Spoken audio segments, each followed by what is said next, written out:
Assembly ఉభయ సభలను ఉద్దేశించి గవర్నర్ తమిళిసై ప్రసంగించనున్నారు. ఈ నేపథ్యంలో అసెంబ్లీ హాల్లో నిన్న సీఎం రేవంత్ రెడ్డి అధ్యక్షతన జరిగిన ఈ భేటీలో గవర్నర్ ప్రసంగానికి ఆమోదం తెలిపినట్లు సమాచారం. సుమారు గంట పాటు జరిగిన మంత్రిమండలి సమావేశానికి డిప్యూటీ సీఎంతో పాటు పలువురు మంత్రులు హాజరయ్యారు. ఈ సందర్భంగా గవర్నర్ ప్రసంగంలో పొందుపర్చాల్సిన అంశాలు, అసెంబ్లీ సమావేశాలు చర్చించాల్సిన వ్యూహంపై సమాచారం. ఎన్నికల్లో కాంగ్రెస్ పార్టీ గెలిచి ప్రభుత్వం ఏర్పాటైన తర్వాత ఇదే గవర్నర్ తొలి ప్రసంగం కావడం చేత తమ ప్రభుత్వం ఆలోచనల విధానాన్ని ఈ ప్రసంగం ద్వారా ప్రజలకు చేరవేసే అవకాశం ఉండటంతో తెలుస్తోంది.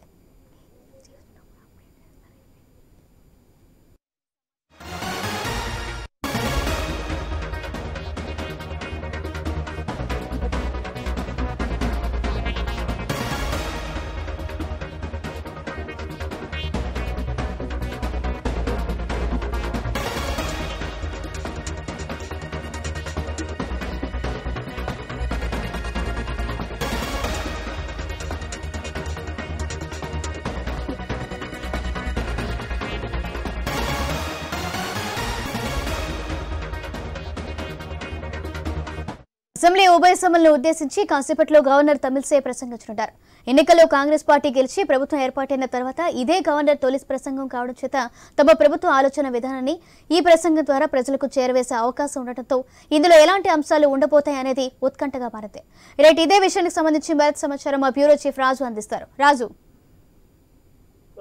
మరి కాసేపట్లో తెలంగాణ రాష్ట్ర శాసన అసెంబ్లీలో గవర్నర్ ప్రసంగం తొలి ప్రసంగం ప్రారంభం కాబోతా ఉంది. 11:30 గంటలకు అసెంబ్లీకి రాబోతున్నటువంటి గవర్నర్ కు స్వాగతం పలికేందుకు ఇప్పటికే ముఖ్యమంత్రి రేవంత్ రెడ్డితో పాటు స్పీకర్ ప్రసాద్, అదేవిధంగా ఇతర నేతలందరూ కూడా ఇప్పటికే హాజరు కావడం జరిగింది.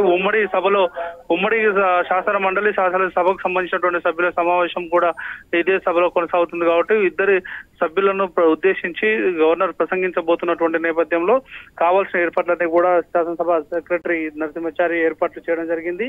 కావాల్సిన స్వాగత ఏర్పాట్లన్నీ కూడా చేయడం జరిగింది.